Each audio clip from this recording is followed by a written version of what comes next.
5 Basic Facts About Health Insurance Policies in a Bad Economy. Number 1. Does your plan cover you on and off the job? Many health insurance plans have specific exclusions that eliminate your benefits for anything that could have been covered under workers' compensation or similar laws. Now read that last sentence again. Could have been covered? That is correct. Most self-employed people and even some small business owners do not carry workers' comp on themselves.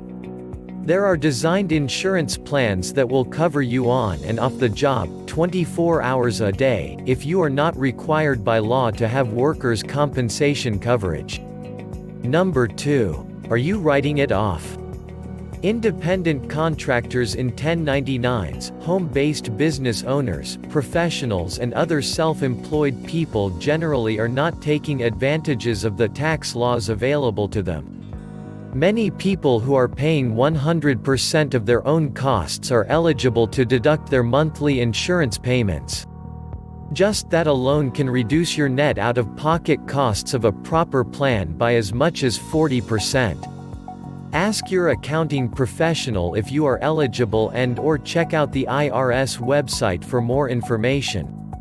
Number 3. Internal limits. All true insurance plans use some form of internal controls to determine how much they will pay out for a particular procedure or service. There are 2 basic methods.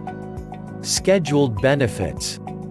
Many plans, some of which are specifically marketed to self-employed and independent people, have a clear schedule of what they will pay per doctor office visit, hospital stay, or even limits on what they will pay for testing per 24-hour period.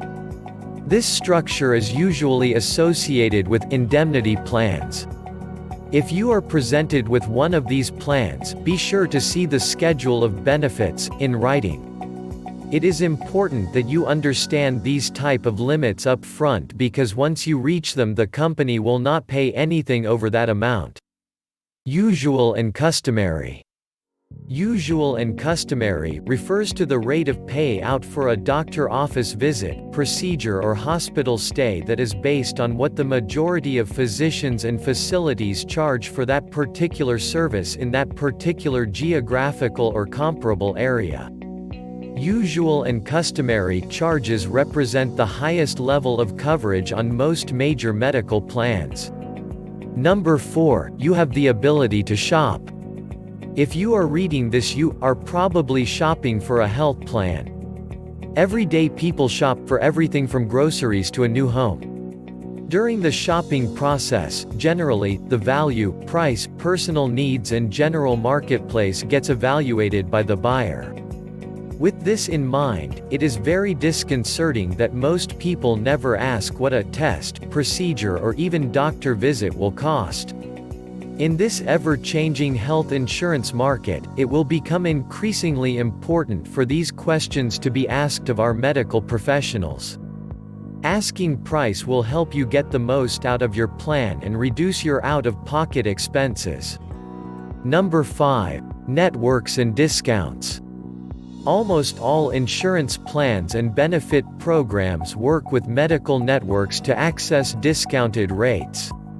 In broad strokes, networks consist of medical professionals and facilities who agree, by contract, to charge discounted rates for services rendered. In many cases the network is one of the defining attributes of your program. Discounts can vary from 10% to 60% or more. Medical network discounts vary, but to ensure you minimize your out-of-pocket expenses, it is imperative that you preview the network's list of physicians and facilities before committing. This is not only to ensure that your local doctors and hospitals are in the network, but also to see what your options would be if you were to need a specialist. Ask your agent what network you are in, ask if it is local or national and then determine if it meets your own individual needs.